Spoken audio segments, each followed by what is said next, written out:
Jó mostra que a Bíblia é mesmo a palavra de Deus. Se eu tivesse que escrever isso aqui, eu jamais escreveria desse jeito.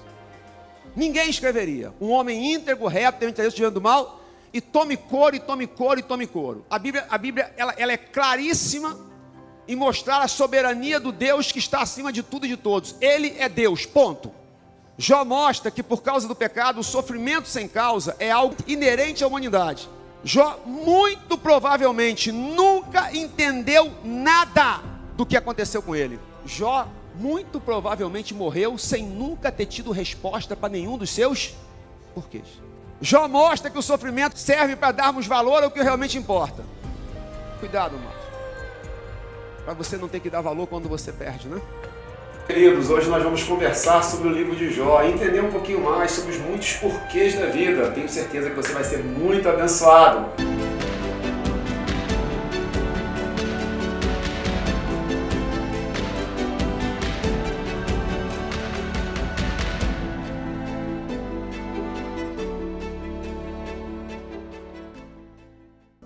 Amém, amados. Saúde a igreja com a paz do Senhor.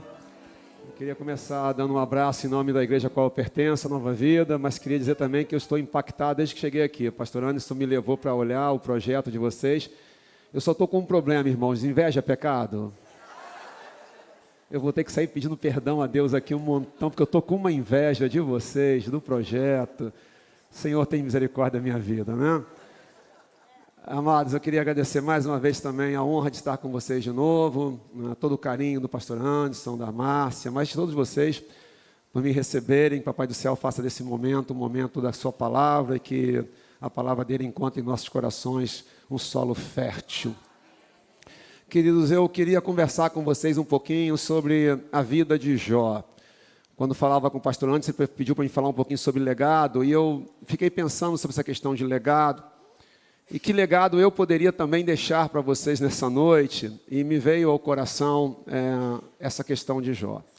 Essa é uma mensagem, irmãos, que eu já tive a oportunidade de pregar há algum tempo, na verdade por alguns anos em alguns lugares, mas ela é uma mensagem difícil para mim, porque ela é uma mensagem que mexe muito com o meu emocional. E vocês vão entender no decorrer da mensagem o porquê. Mas creio que, não porque eu tenha recebido uma revelação, longe disso, mas creio que é o projeto de Deus que nós participemos desse tema de Jó nas nossas vidas. Para dar um tema, amados, o legado de Jó para as nossas vidas e famílias nos dias de hoje. O legado de Jó para as nossas vidas e famílias nos dias de hoje. Eu queria começar primeiro convidando você a ficar de pé, por gentileza. A minha edição é revista e atualizada. Talvez, se você tiver uma outra versão, vai variar uma palavra ou outra aí, mas o contexto é rigorosamente o mesmo, tá? Antes disso, queria orar mais uma vez. Senhor, obrigado por estarmos na Tua casa, pelo privilégio de estarmos aqui, nesse dia tão especial, em que a Tua palavra é pregada, em que nós podemos entoar cânticos a Ti, em que Teu nome há de ser honrado mais e mais, como já está sendo. Abre nossos corações, impede qualquer empecilho, guarda as muitas variáveis agora, transmissão do culto, para que em tudo o Teu nome seja honrado e a Tua palavra alcance o objetivo dela. Te exaltamos, nos colocamos em Tuas mãos, em nome de Jesus. Mais uma vez o povo de Deus diga amém e amém. Amado, Jó capítulo 1, eu vou ler um pouquinho do capítulo 1, depois eu vou fazendo algumas explicações para os amados, tá bom? Havia um homem na terra de Uz, cujo nome era Jó, homem íntegro e reto, temente a Deus, se desviava do mal. Nasceram-lhe 7 filhos e 3 filhas, possuía 7.000 ovelhas, 3.000 camelos, 500 juntas de bois e 500 jumentas. Era também muito numeroso o pessoal ao seu serviço, de maneira que esse homem era o maior de todos do Oriente. Seus filhos iam às casas uns dos outros e faziam banquetes, cada um por sua vez, e mandavam convidar as suas 3 irmãs a comerem e beberem com eles. Decorrido o turno de dias de seus banquetes, chamava Jó a seus filhos e os santificava. Levantava-se de madrugada e oferecia holocausto segundo o número de todos eles, pois dizia: talvez tenham pecado os meus filhos e blasfemado contra Deus em seu coração. Assim o fazia Jó continuamente. Aqui a história começa a dar uma guinada, né? Versículo 6 do capítulo 1 do livro de Jó. No dia em que os filhos de Deus vieram apresentar-se perante o Senhor, veio também Satanás entre eles. Então perguntou o Senhor a Satanás: de onde vens? Satanás respondeu ao Senhor e disse: de rodear a terra e passear por ela. Perguntou ainda o Senhor a Satanás: observaste meu servo Jó? Porque ninguém há na terra semelhante a ele, homem íntegro e reto, temente a Deus e se desvia do mal. Então respondeu Satanás ao Senhor: porventura Jó, debalde, teme a Deus? Acaso não o cercaste com sebe a ele, a sua casa e a tudo quanto tem? A obra de suas mãos abençoaste, os seus bens se multiplicaram na terra? Estende, porém, a mão, e toca-lhe em tudo quanto tem, e verás se não blasfema contra ti na tua face. Disse o Senhor a Satanás: eis que tudo quanto ele tem está em teu poder, somente contra ele não estendas a mão. E Satanás saiu da presença do Senhor. Obrigado, queridos, podemos sentar. Irmãos, a questão do sofrimento, ela é uma questão que atinge a todos nós. Todos nós passamos por circunstâncias difíceis durante a vida. Em dados momentos, o sofrimento da gente, eles são a consequência de um ato inadequado. E aí a gente sabe que está pagando o preço do erro, está pagando o preço de atitudes erradas, de atitudes precipitadas, de decisões impensadas. Em dados momentos, sofremos por circunstâncias do imponderável da vida. A vida tem os seus imponderáveis. Mas há um tipo de sofrimento que você não consegue entender o porquê que está acontecendo. Você não consegue falar... Você fala assim: bom, isso aqui não é fruto de um pecado, isso aqui não é fruto de uma decisão tomada errada, mas mesmo assim eu estou sofrendo, eu estou passando por isso. Jó tem um sofrimento muito característico dessa situação, de um sofrimento que ele simplesmente não tinha explicação para ele. Jó era um homem de qualificações que nos impactam, né? Repare que a adjetivação dada por Deus para ele não é pouca coisa. Homem íntegro, me ajude, homem íntegro, reto, temente a Deus e que se desvia do mal. Mas isso quem falou não fui eu. Se eu chegar aqui e o seu pastor falar assim: olha, o pastor Níger era um homem íntegro, reto, temente a Deus, se desvia do mal, já é um baita de um elogio. Agora, se Deus falar de mim, aí, meu pai, o que é isso? Esse homem também era um homem muito próspero, o mais próspero de toda aquela região. Esse homem também era um sacerdote. Veja que ele pegava os filhos, ele era um pai presente. Pegava os filhos, reunia os filhos, sacrificava para os filhos, sacrificava até, vai ver que eles cometeram algum pecado e ele já se antecipava. Então, assim, ele tinha inúmeras qualificações. Um dia, quando Satanás vai prestar contas a Deus, e aqui precisa pontuar, irmãos, que Satanás, como disse Lutero, é um cão preso na coleira de Deus. Ele só vai até onde Deus permite. Deus é senhor de Satanás. Satanás é uma criatura que submete a Deus e só vai até onde Deus permite. E aí Deus vira para ele e fala, né? Olha só, observaste o meu servo Jó? Homem, vamos lá as qualificações, queridos, vai. Homem íntegro, reto. E Satanás então parte para uma premissa. Qual é a premissa? Mas não é mesmo. Ele faz tudo isso porque ele recebeu algo. Jó, porventura, debalde, teme a Deus? O debalde, queridos, é de graça. Jó está fazendo tudo isso de graça? Coisa nenhuma. Ele tem interesses obscuros. É a premissa de Satanás. Qual é a premissa dele? Que a gente serve a Deus ou porque quer ganhar alguma coisa, ou porque tem medo de perder alguma coisa. Nunca espontaneamente, nunca por amor. Deus vai aceitar isso aqui. E um duelo, por assim dizer, não no sentido de Deus e Satanás, porque não tem duelo, Satanás está derrotado, mas um duelo na vida de Jó é travado. Jó permaneceria fiel ou não? Deus permite, sendo que bota um limite que era o próprio Jó. Você conhece o texto, a partir daí começa uma evolução de acontecimentos brutais. Jó começa perdendo todos os seus bens, depois ele vai perder os seus filhos. O capítulo 1 vai terminar, né, mostrando que em tudo isso não pecou Jó e não atribuiu a Deus falta alguma. Só que a história não terminou. Num outro dia, que a gente não sabe quanto tempo foi, Satanás se apresenta de novo diante de Deus. E aí Deus vai perguntar de novo. O diálogo no início é muito parecido. Observaste meu servo Jó? Homem íntegro, reto, temente a Deus, se desvia do mal. E você me incitou sem causa contra ele. E ele permaneceu fiel. Satanás faz uma outra tentativa. Não, toca nele. Toca nele, toca no corpo dele, toca na saúde dele. E verás se não blasfema contra ti na tua face. Deus estende a permissão para tocar no corpo de Jó, mas manda preservar a vida. Jó fica cheio de chagas, as chagas estão mal cheirosas, um odor terrível. A esposa, diante dessa dor brutal, chega a virar para ele e falar: ainda conservas a tua integridade, amaldiçoa Deus e morre. Ele diz: mas se falas como uma louca, Deus deu bem, não daria o mal. E é uma frase de Jó, nesse contexto, todos nós conhecemos, né, amados? Né? Deus deu, Deus tomou, louvado seja o nome do Senhor. Nessa noite, irmãos, é disso que estamos falando. Nós não estamos falando de Deus deu e eu joguei fora. Porque Deus deu e eu joguei fora é uma outra história. Tá? Não adianta Deus me deu uma família linda, eu tratei mal a esposa, não cuidei dos filhos, perdi a família e agora dizer eu não sei o que está acontecendo. Hipocrisia não, sabe sim, porque você sempre foi completamente inadequado. Não é o caso aqui, queridos. Aqui Deus deu, Deus tomou. E ele, de forma impressionante, louvado seja o nome do Senhor. A história de Jó, queridos, a história de Jó, ela vai passear da seguinte maneira: primeiro capítulo e segundo capítulo, vá um pouquinho ao texto comigo, queridos, enquanto eu não vá ler aqui especificamente isso com vocês, tá? Mas do capítulo 1 e o capítulo 2, vai contar essa história que eu acabei de narrar aqui agora. Tá? Do capítulo 3 até o capítulo 37, é um diálogo de Jó com seus amigos. Primeiro com 3 amigos, depois vem um que é mais novo, um que é até mais sábio do que os outros. E aí, um monte de questionamentos do porquê. E aí, volte seu olhar para mim um pouquinho. Qual é a visão dos amigos de Jó? A visão dos amigos de Jó é o seguinte: se você está sofrendo, é porque você pecou. Porque Deus abençoa o justo e pune o pecador. Eu faço uma pergunta a vocês: Deus abençoa o justo? Sim ou não, queridos? Me ajuda, pessoal, vai. Sim. Deus pune o pecador? Sim, o pecado é punido. Então eles estão errados? Estão.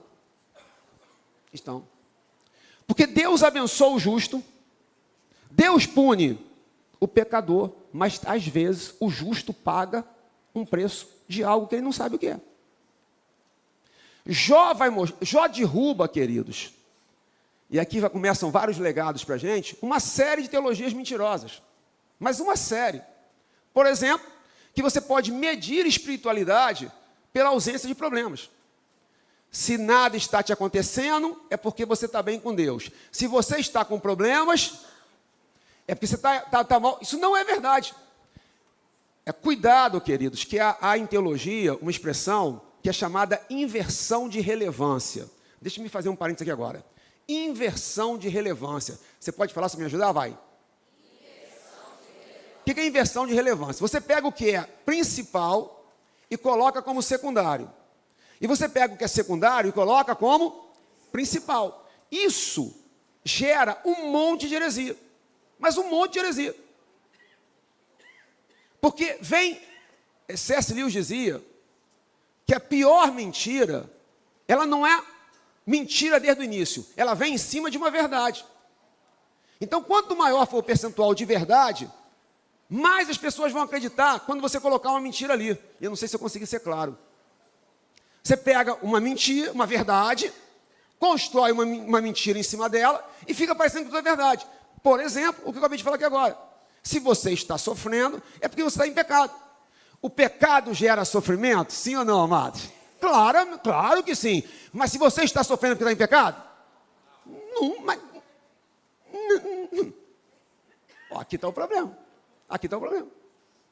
Eu inverto isso. Ser fiel a Deus não gera várias bênçãos? Sim ou não, amados? Vai. Claro que sim. Mas se você está bem financeiramente, materialmente, significa ser fiel a Deus? Não. Mas não mesmo. Quanta gente tem grana pra caramba e não é fiel a Deus? Porque há vários outros contextos aqui. Os amigos de Jó, primeiro, eram amigos de verdade, tá, queridos? Porque eles vão ficar 7 dias, 7 noites, em silêncio, chorando com Jó. Alguém aqui já ficou 7 dias, 7 noites, em silêncio, chorando com um amigo? Deixa eu ver, alguém já ficou? Ninguém, nem 7 dias, 7 noites, em silêncio, sem chorar? Nem eu fiquei. Então, eles eram amigos mesmo. Só que num dado momento eles começam. Teologia de causa e efeito. Você está sofrendo é porque pecou e tal. E Jó começa a se defender. Nisso que ele começa a defender, ele começa a fazer um monte de lamentos e questionamentos. Mas um monte. Abre aí comigo o capítulo 3 de Jó, por favor, queridos. Por gentileza.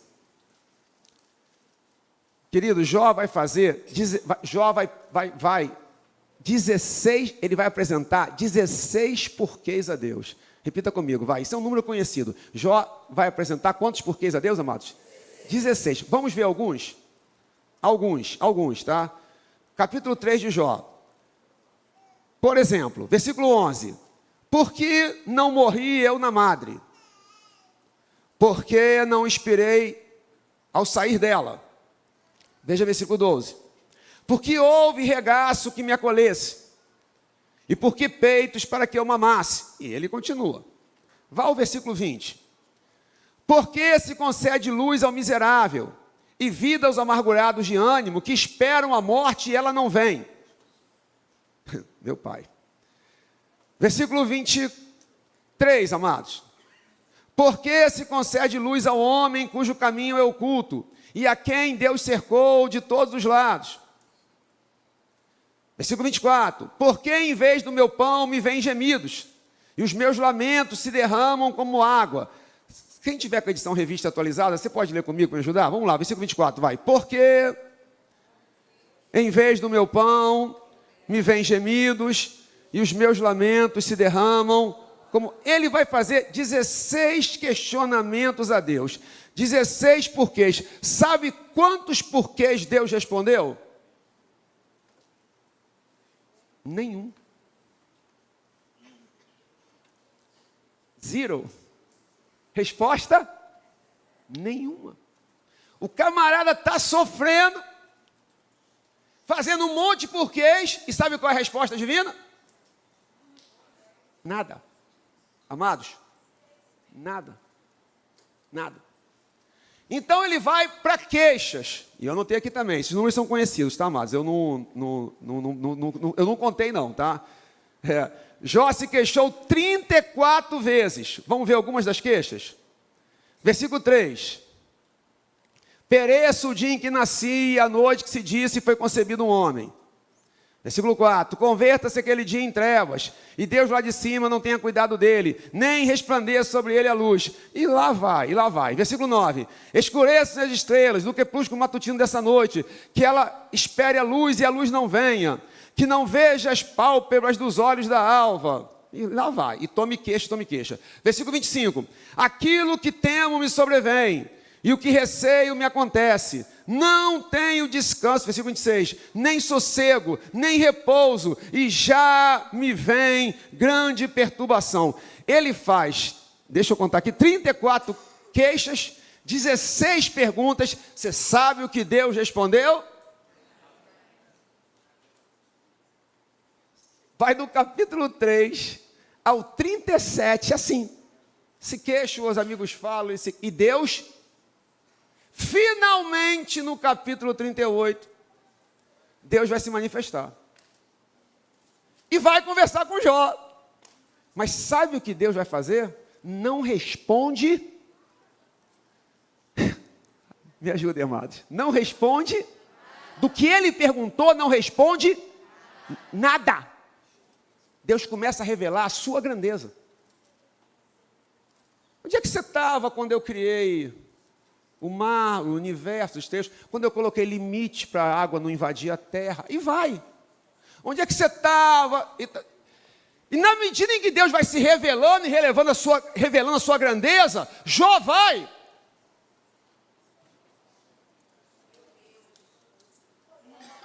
Ele vai diminuindo. É visível no texto. Depois faça em casa com calma. Que Jó vai. Vamos ver um pouquinho, vamos ler um pouquinho? Vale muito a pena ler, né? Muito melhor do que as minhas palavras. Vá a Jó 38. Ó. Depois disso o que, amados? Depois de um monte de queixa, um monte de porquê, um monte de debate, um monte disso aqui, do capítulo 3 ao 37, depois disso, vamos lá. Depois disso, o Senhor, do meio de um redemoinho, respondeu a Jó. Olha que bonito aqui na minha versão. Respondeu? Então, finalmente vem a resposta. Olha a resposta. Quem é esse que escurece os meus desígnios com palavras sem conhecimento? Cinge, pois, os lombos como homem, pois eu te perguntarei e tu me farás saber. Amados, olhe para mim. Imagine eu, Senhor, por quê? Por que isso está acontecendo? Ajuda o seu pastor, ajuda aqui, vai. O seu pastor não, desculpa, irmãos, é o hábito da igreja, né? O seu pastor está aqui, não sou eu. Assim, faz comigo. Diga, Senhor, por quê? Fale, irmão, vai. Não é um porquê desrespeitoso. É diferente, né, queridos? É um porquê de angústia. É um porquê de dor. Para Paulo, irmãos, o famoso espinho na carne, que melhor traduzido seria como estaca na carne, porque espinho é algo... Aliás, a palavra no grego você podia traduzir como anzol, espinho ou estaca. O espinho é bem traduzido, mas espinho eu acho que parece algo que incomoda. Não era. Era couro todo dia, porque dizia que era mensageiro de Satanás para me alfabetizar. Pega lá 2 Coríntios 12. Paulo sabia o porquê daquela estaca.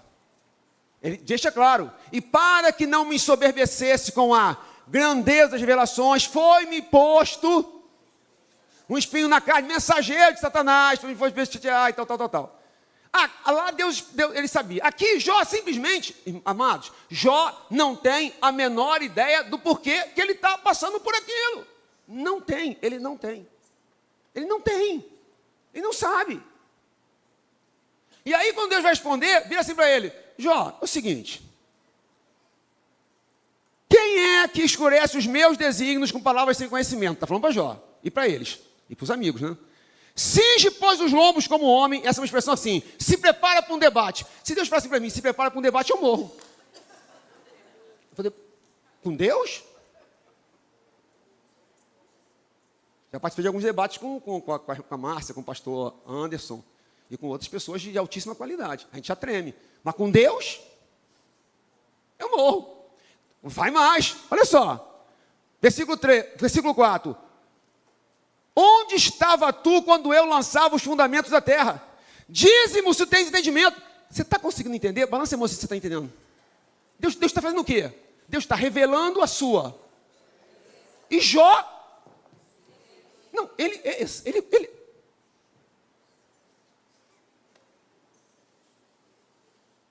aí no chão. E assim vai, capítulo 38, capítulo 39, e Deus se revelando. No capítulo 40, veja, disse mais o Senhor a Jó, acaso quem usa de censura contenderá com Todo-Poderoso? Assim, vocês estão me censurando?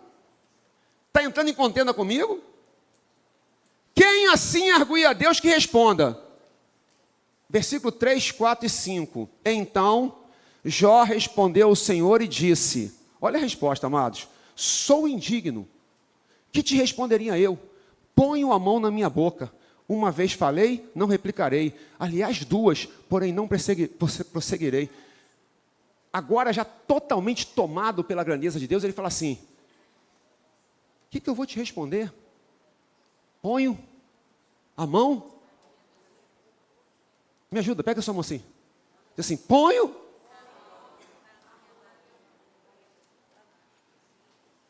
Uma vez falei, aliás 2, mas não vou prosseguir. O que eu vou questionar? Quem sou eu? Diante do Altíssimo. Deus ainda vai continuar se revelando a ele, todo esse capítulo aqui, 41, queridos, tá?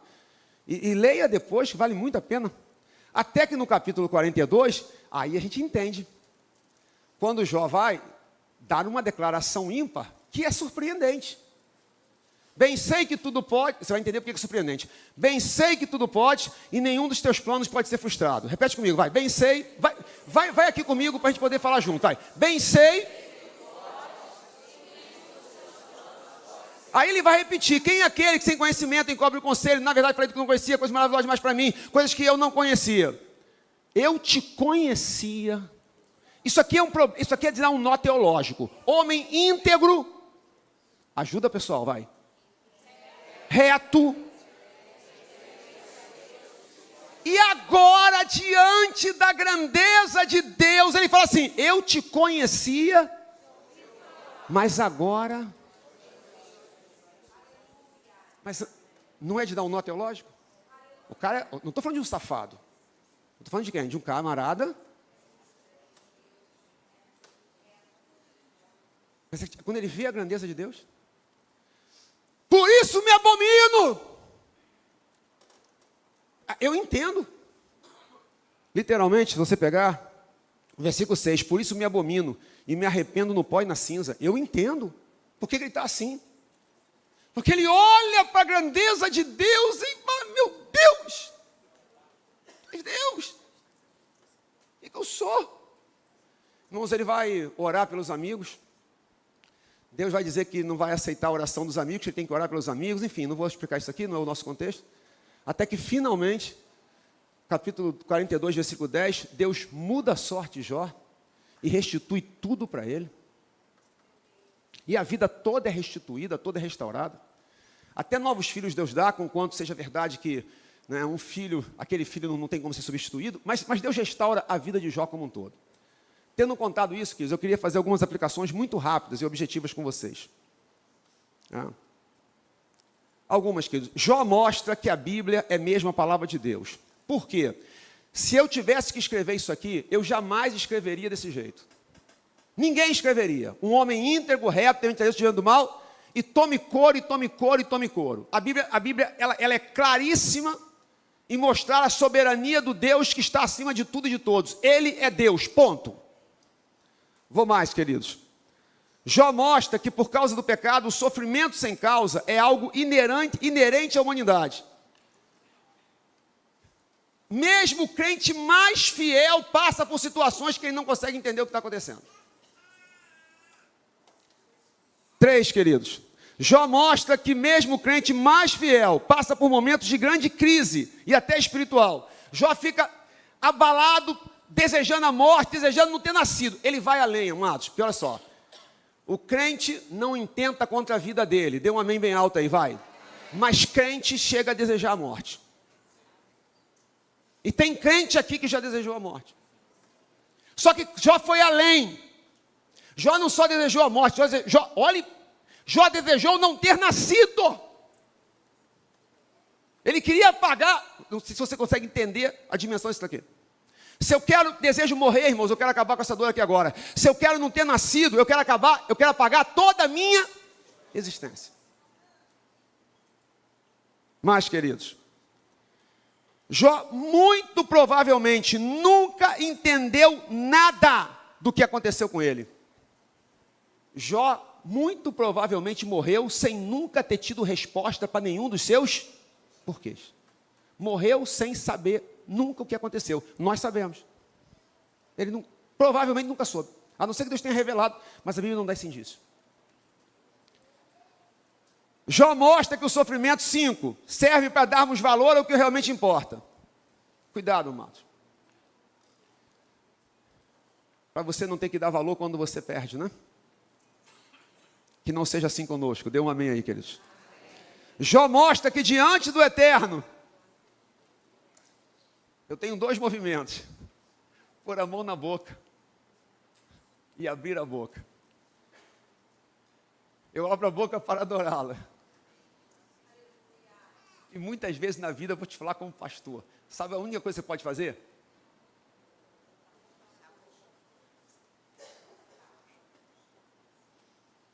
Eu estou com um problema de saúde na minha família, amados. Nós estamos há 5 meses numa batalha e sequer conseguimos um diagnóstico.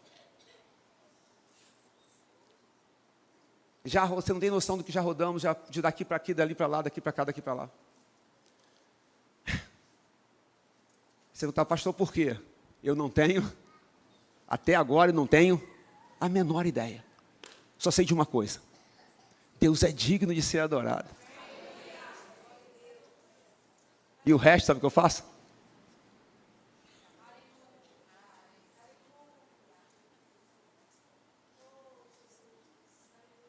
Sete, Jó mostra que a grande mensagem do Evangelho não é a ausência de sofrimento, mas a redenção. A grande mensagem do Evangelho é que Cristo voltará e nós iremos para Ele em glória. É que Cristo morreu por nós.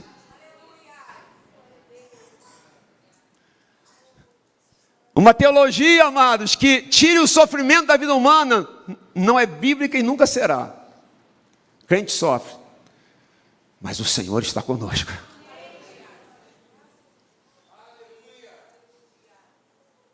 Oito, queridos. Jó mostra que a restauração é obra exclusiva de Deus. É Deus quem restaurou a vida de Jó. É Deus quem vai restaurar você e sua casa.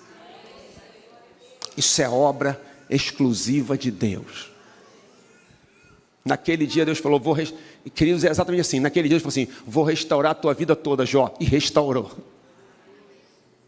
No dia que Ele falava, vai restaurar a tua vida toda, tua vida será restaurada. É obra de Deus. Estou chegando ao fim, queridos. Jó mostra, e esse é o grande legado, queridos. Por favor, ouça. Nona e última. Esse é o grande legado que eu queria deixar. Jó mostra que Deus não tem compromisso com respostas. Você pode repetir? Me ajude, vai. Mas tem compromisso com restauração. Há coisas na vida que a gente nunca vai entender.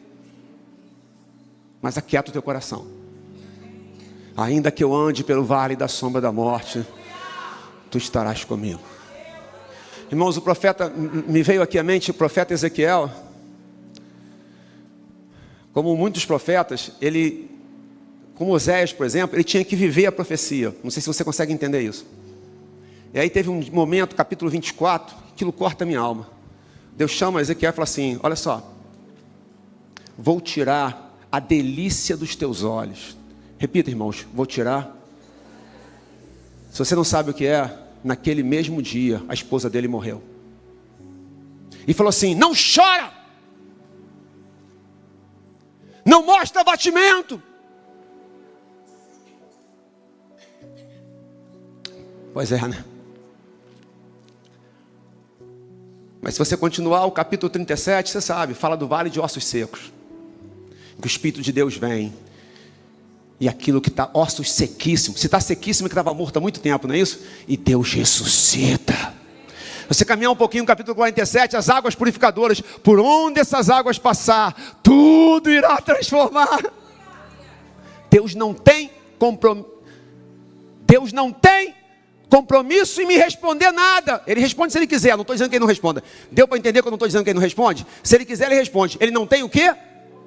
Agora Ele tem compromisso com redenção e com restauração. Horatio Spafford, amados, era um advogado de Chicago. Bastante próspero. Se converteu ao Evangelho. Dizem que foi numa cruzada de D.L. Moody. Mas houve um incêndio em Chicago que marcou aquela cidade. E ele tinha praticamente sua fortuna investida em imóveis. Os imóveis na época, irmãos, eram altamente inflamáveis, tinha muita coisa de madeira. E ele, da noite para o dia, perdeu praticamente a fortuna toda. Já crente, hein? Mas ele tinha uma viagem depois que ele planejou com a família, esposa e 4 filhas. Que ele planejou para a Europa. Parece que a esposa dele estava meio doente, algo assim, tá, queridos? Mas no dia, aí ia embarcar num navio, viagem de navio, né, dos Estados Unidos para a Europa. Ele tinha negócio para resolver que surgiram, ele falou assim, vocês vão, eu resolvo aqui e vou depois. Pegaram o navio e foram. Estavam atravessando o Atlântico, as águas gélidas, sabe o que aconteceu? O navio foi abarroado para o outro. A esposa sobreviveu, as 4 filhas morreram. Quando ela chega na Europa, ela manda um telegrama para ele e diz assim, viva, mas sozinha. Ele, então, para poder ir para encontrar a esposa, dias depois ele consegue pegar um navio. Quando ele está chegando no lugar onde o navio, que as 4 filhas tinham naufragado no navio, as 4 filhas morridas, ele escreve uma carta para a irmã dele, essa carta é conhecida, em que ele fala várias coisas, e ele escreve um hino, que há mais de um século abençoa milhões de pessoas a mim.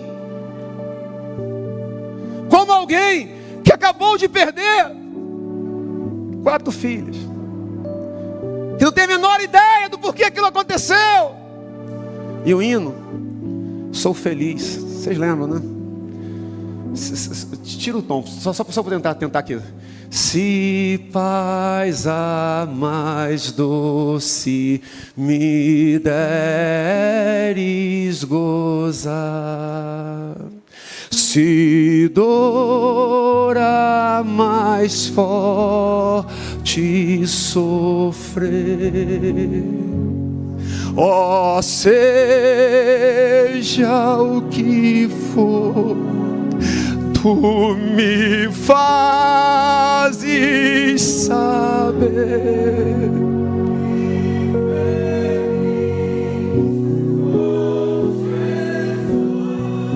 Sempre sou. Você conhece o coro, não conhece?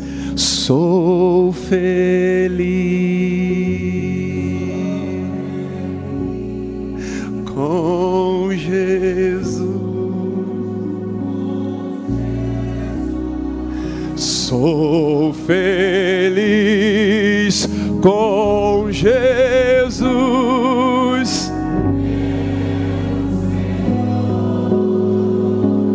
Sou feliz, vai igreja. Sou feliz.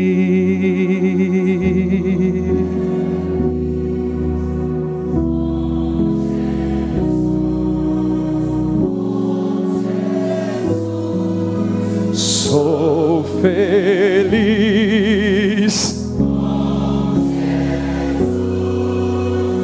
meu Senhor.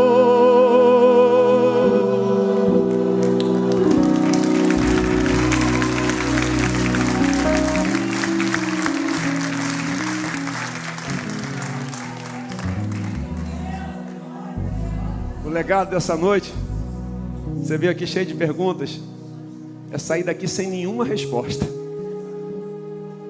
mas sair daqui sabendo que Deus não tem compromisso em me responder nada, mas Deus tem compromisso em me sustentar, em me redimir pelo sangue, em restaurar a minha vida e a minha história. Repito, amados, Deus não tem compromisso com respostas, mas Deus tem compromisso com restauração. Queridos, façam a obra de Deus.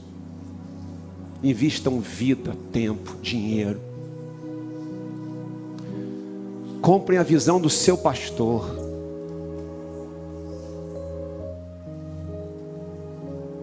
E confiem no Deus, que muitas vezes não vai te responder, mas vai te restaurar. Deus abençoe, amados. Deus abençoe, querido.